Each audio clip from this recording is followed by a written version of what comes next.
Assalamualaikum warahmatullahi wabarakatuh. Perkenalkan, kami dari kelompok 6, mata kuliah pemasaran lanjutan dengan tema materi yaitu merancang dan mengelola komunikasi pemasaran terintegrasi. Saya sendiri Rizka Melia, lalu ada teman saya Laila Apriani, lalu ada Novita Indriani.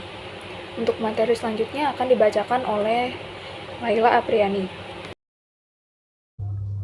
Peran komunikasi pemasaran. Komunikasi pemasaran atau marketing communication adalah sarana di mana perusahaan berusaha menginformasikan dan mengingatkan konsumen secara langsung maupun tidak langsung tentang produk dan merek yang dijual. Komunikasi pemasaran memungkinkan perusahaan menghubungkan merek mereka dengan orang, tempat, acara, merek, pengalaman, perasaan, dan hal lainnya. Komunikasi pemasaran dapat memberitahu atau memperlihatkan kepada konsumen tentang bagaimana dan mengapa produk itu digunakan oleh orang macam apa serta di mana dan kapan konsumen dapat mempelajari tentang siapa yang membuat produk dan apa tujuan perusahaan. Pengaruh komunikasi perusahaan. Titik awal dalam perencanaan komunikasi pemasaran adalah audit pada semua interaksi potensial yang ditemui pelanggan dalam pasar sasaran dengan perusahaan dan semua produk dan jasanya. Misalnya, seseorang yang tertarik memberi komputer, laptop baru mungkin berbicara kepada orang lain, melihat iklan TV, membaca artikel, mencari informasi di internet, dan melihat-lihat laptop di toko. Pemasar harus menilai pengalaman dan kesan yang paling mempengaruhi setiap tahap proses pembelian. Pemahaman ini akan membantu mereka mengalokasikan dana komunikasi dengan lebih efisien serta merancang dan mengimplementasikan program komunikasi yang benar. Model proses komunikasi. Pemasar harus memahami elemen dasar komunikasi efektif pada dua model yang berguna. Yang pertama, model makro proses komunikasi. Model ini menekankan faktor-faktor kunci dalam komunikasi efektif. Pengirim harus menyalurkan pesan melalui media yang menjangkau pemirsa, sasaran, dan mengembangkan saluran umpan balik untuk mengamati respon. Elemen-elemen dalam proses komunikasi. Dua elemen mempresentasikan pihak utama dalam komunikasi pengirim dan penerima. Kedua elemen lainnya mempresentasikan alat komunikasi utama, pesan, dan media. 4. Komunikasi utama, penyajian, pengertian, respon, dan umpan balik. Elemen terakhir dalam sistem adalah gangguan atau noise, pesan, acak, dan bersaing yang dapat mengganggu komunikasi. Yang kedua, model mikro-respon konsumen. Model ini mengasumsikan bahwa pembeli melewati tahap kognitif, afektif, dan perilaku dalam urutan tersebut. Pembeli mempunyai keterlibatan tinggi dengan kategori produk dan menganggap diferensiasi. Lalu ada mengembangkan komunikasi efektif.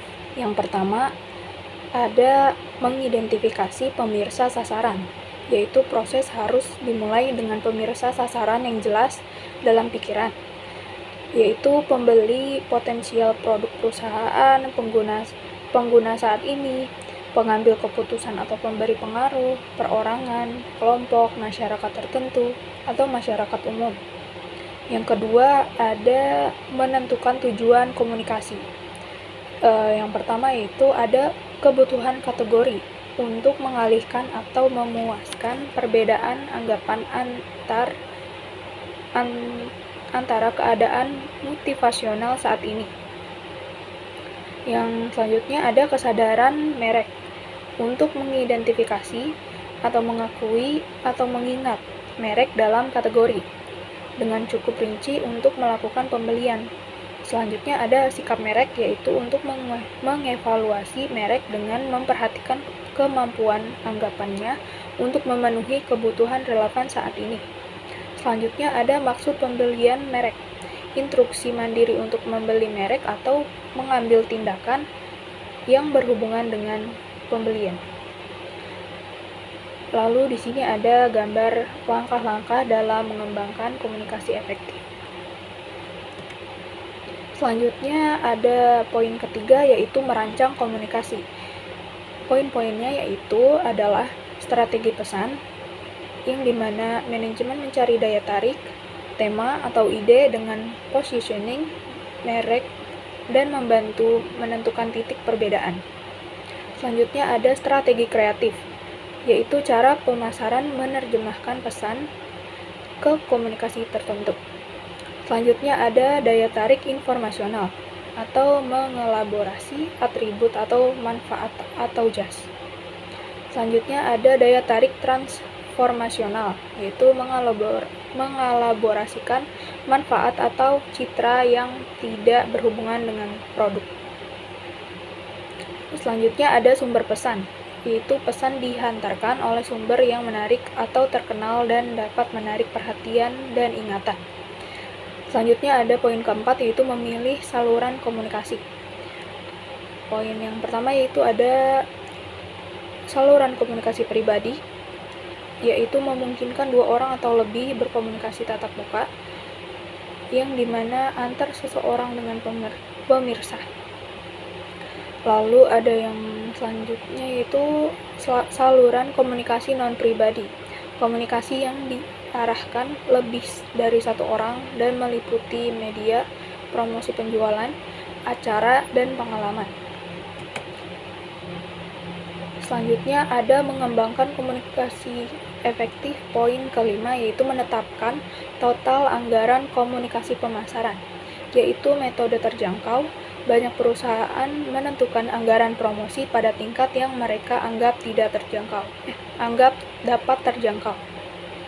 Selanjutnya ada metode paritas kompetitif, yaitu beberapa perusahaan menetapkan anggaran promosi untuk mencapai paritas pangsa suara dengan pesaing. Selanjutnya ada metode tujuan dan tugas, menuntut pemasar mengembangkan anggaran promosi dengan mendefinisikan tujuan tertentu dan memperkirakan biaya pelaksanaan tugas. Selanjutnya, memutuskan bauran komunikasi pemasaran. Bauran komunikasi pemasaran di sini ada 8. Yang pertama, iklan.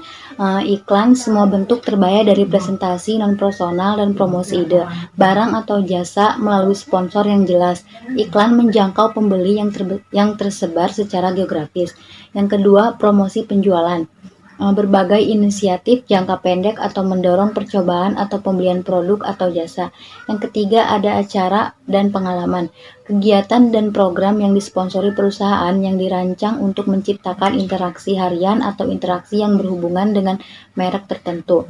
Yang keempat, ada hubungan masyarakat dan publisitas. Beragam program yang dirancang untuk mempromosikan atau melindungi citra perusahaan atau produk individunya. Selanjutnya ada 3 faktor dalam menentukan bauran komunikasi pemasaran. Yang pertama yaitu ada jenis pasar produk, alokasi bauran komunikasi beragam antar pasar konsumen dan pasar bisnis. Pasar konsumen cenderung menghabiskan biaya promosi penjualan dan iklan. Pemasar bisnis cenderung menghabiskan lebih banyak untuk penjualan personal. Secara umum, penjualan personal lebih sering digunakan dalam barang kompleks, mahal, dan beresiko. Yang kedua ada tahap kesiapan pembeli. Alat komunikasi mempunyai efektivitas biaya yang beragam dalam tahap kesiapan pembeli. Yang terakhir ada tahap siklus hidup produk.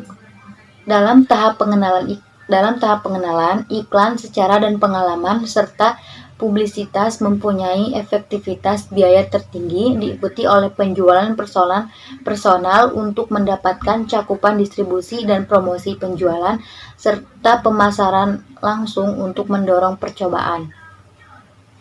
Yang terakhir, mengelola proses komunikasi pemasaran terintegrasi. Komunikasi pemasaran terintegrasi adalah konsep perencanaan komunikasi pemasaran yang mengakui nilai tambah rencana komprehensif. Di sini ada 2 proses komunikasi pemasaran terintegrasi. Yang pertama, mengkoordinasikan media. Koordinasi media dapat terjadi lintas dan di dalam jenis media. Pemasar harus menghubungkan saluran komunikasi pribadi dan non-pribadi untuk mencapai dampak maksimum. Yang kedua yaitu mengimplementasi IMC atau Integrated Marketing Communication. Banyak perusahaan global menggunakan sejumlah besar agensi iklan yang terletak di berbagai negara dan melayani berbagai individu, menghasilkan komunikasi yang tidak terkoordinasi dan infusi citra. Sekian presentasi dari kelompok kami. Kurang lebihnya mohon dimaafkan. Apabila ada pertanyaan, bisa tolong disampaikan. Wabillahi taufiq wal hidayah. Wassalamualaikum warahmatullahi wabarakatuh. Terima kasih.